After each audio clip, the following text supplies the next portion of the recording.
여러분 안녕하십니까? 대구 경북을 대표하는 시도 때도 없는 뉴스 송보입니다.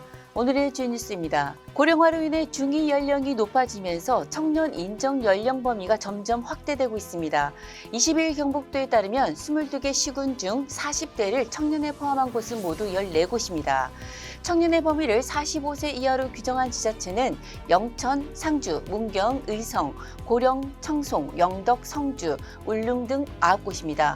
고령화 지수가 높은 영양, 청도, 예천, 봉화, 울진 등 5곳은 조례 제정을 통해 청년 연령을 19세 이상 49세 미만으로 조정했습니다. 대구 경북 지역 16개 수련병원 전공이 950명 중 88.3%인 839명이 사직서를 낸 것으로 파악됐습니다.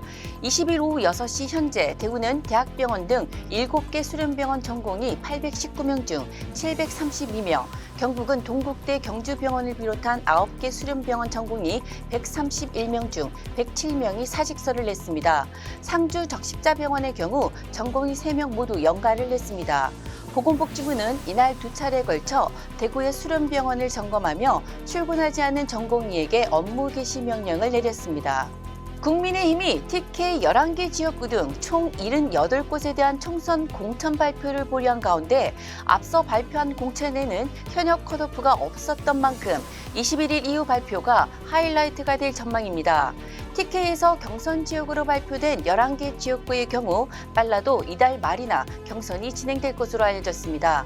대구의 윤재옥, 추경호 의원과 경북의 이만희, 정의용 의원은 단수 추천을 받았습니다.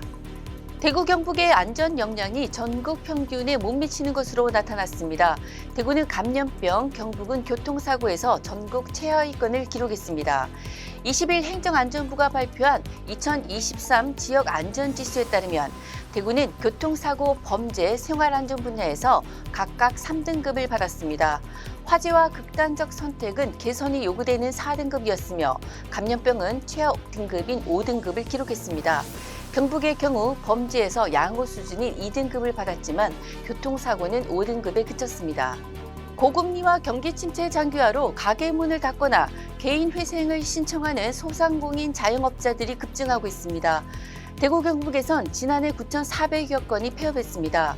소상공인의 노후 보장을 위한 공적 공제 제도인 노란우산의 폐업 사유 공제금 지급 건수는 대구 4,820건에 584억 원, 경북 4,641건에 525억 원이 지급됐습니다. 대구의 파산 및 회생 신청자도 3천여 명에 달했습니다.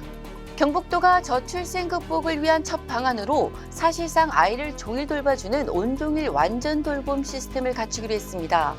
경북도는 20일 도청에서 저출생과 전쟁 선포식을 갖고 K저출생 극복 기본 구상을 내놓았습니다. 아파트, 마을회관 등 공공시설에서 전문교사, 자원봉사자, 대학 실습생, 소방경찰관 등이 포함된 돌봄 공동체가 초동생 이하 어린이를 보살피게 됩니다. 우선 아이들이 상대적으로 많은 도청 신도시와 포항, 구미, 경산을 시범지역으로 선정해 운영할 예정입니다.